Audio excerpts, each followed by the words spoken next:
2 Samuel 20ஆம் அதிகாரம். அப்பொழுது பென்யமீன் மனுஷனான பிக்கிரியின் குமாரனாகிய சேபா என்னும் பேருள்ள பேலியாளின் மனுஷன் ஒருவன் தற்செயலாய் அங்கே இருந்தான்.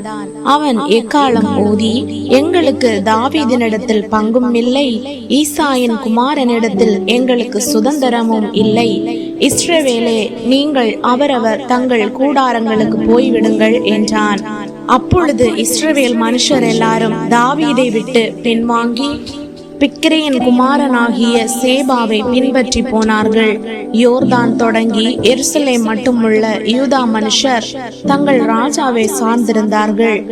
தாவீது எருசலேமில் உள்ள தன் வீட்டுக்கு வந்தபோது வீட்டை காக்க ராஜா பின் வைத்து போன 10 மறுமனையாட்டிகளையும் வருவித்து அவர்களை ஒரு காவல் வீட்டிலே வைத்து பராமரித்தான். அப்புறம் அவர்களிடத்தில் அவன் பிரவேசிக்கவில்லை. அப்படியே அவர்கள் சாகிற நாள் மட்டும் அடைக்கப்பட்டு உயிரோடு இருக்கிற நாளெல்லாம் விதவைகள் போல் இருந்தார்கள். பின்பு ராஜா அமாசாவை பார்த்து, நீ யூதா மனுஷரை 3 நாளைக்குள்ளே என்னிடத்தில் வரவழைத்து நீயும் கூட வந்து இருக்க வேண்டும் என்றான். அப்பொழுது அமாசா யூதாவை அழைப்பிக்க போய் தனக்கு குறித்த காலத்திலே வராமல் தாமதித்திருந்தான். அப்பொழுது தாவீது அபிசாயை பார்த்து, அப்சலோமை பார்க்கிலும் பிக்ரியின் குமாரனாகிய சேபா இப்பொழுது நமக்கு பொல்லாப்பு செய்வான். அவன் அரணான பட்டணங்களில் வந்தடைந்து நம்முடைய கண்களுக்கு தப்பி போகாதபடிக்கு நீ உன் எஜமானுடைய சேவகரை கூட்டிக் கொண்டு அவனை பின்தொடர்ந்து போ என்றான். அப்படியே யோவாபின் மனுஷரும் கிரேத்தியரும் பிலேத்தியரும் சகல பலசாலிகளும் அவன் பிறகாலே புறப்பட்டு பிக்கிரியின் குமாரனாகிய சேபாவை பின்தொடர எருசலேமிலிருந்து போனார்கள்.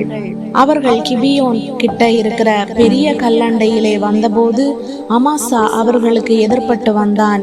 யோவாபோ தான் உடுத்தி கொண்டிருக்கிற தன் சட்டையின் மேல் ஒரு கச்சையை கட்டி கொண்டிருந்தான்.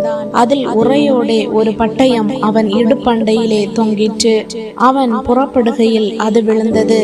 அப்பொழுது யோவாப் அமாசாவை பார்த்து, என் சகோதரனே, சுகமாயிருக்கிறாயா என்று சொல்லி அமாசாவை முத்தம் செய்யும்படி தன் வலது கையினால் அவன் தாடியை பிடித்து தன் கையில் இருக்கிற பட்டயத்திற்கு அமாசா எச்சரிக்கையாயிராத போது யோவாப் அவனை அவன் குடல்கள் தரையிலே சரிந்து போகத்தக்கதாய் அதனால் வயிற்றிலே ஒரே குத்தாக குத்தினான். அவன் செத்து போனான்.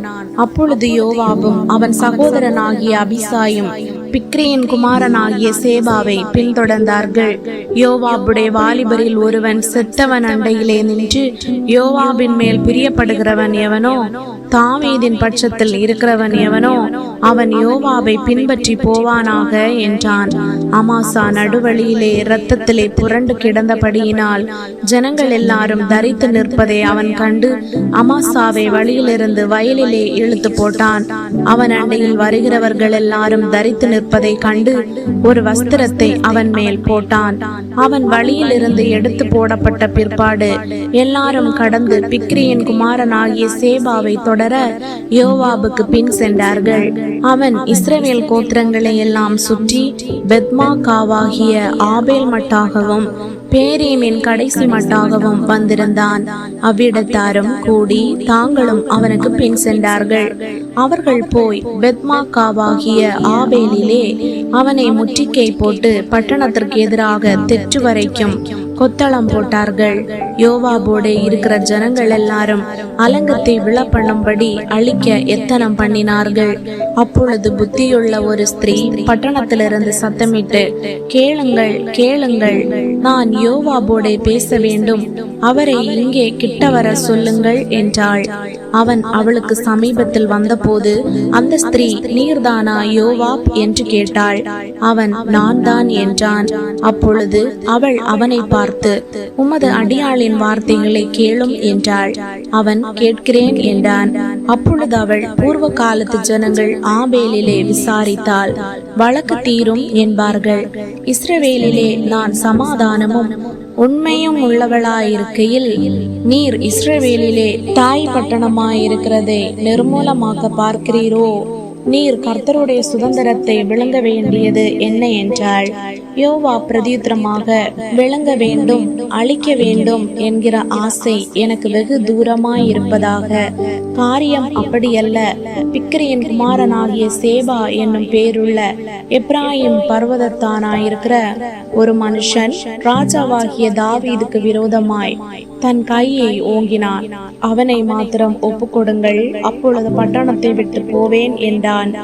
அப்பொழுது அந்த ஸ்திரீ யோவாவை பார்த்து, இதோ அவன் தலை மதிலின் மேலிருந்து உம்மிடத்திலே போடப்படும் என்று சொல்லி அவள் ஜனங்களிடத்தில் போய் புத்தியாய் பேசினதினால் அவர்கள் பிக்கிரியின் குமாரனாகிய சேபாவின் தலையை வெட்டி யோவாவிடத்திலே போட்டார்கள்.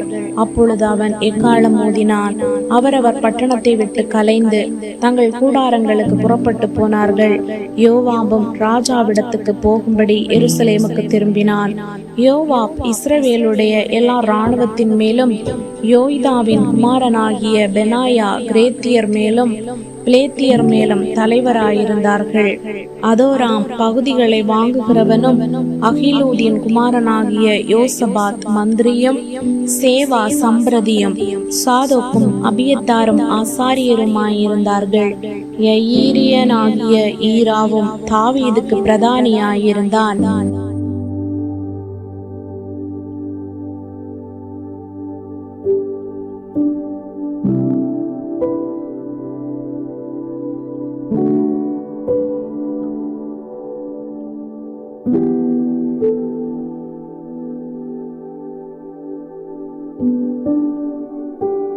Thank you.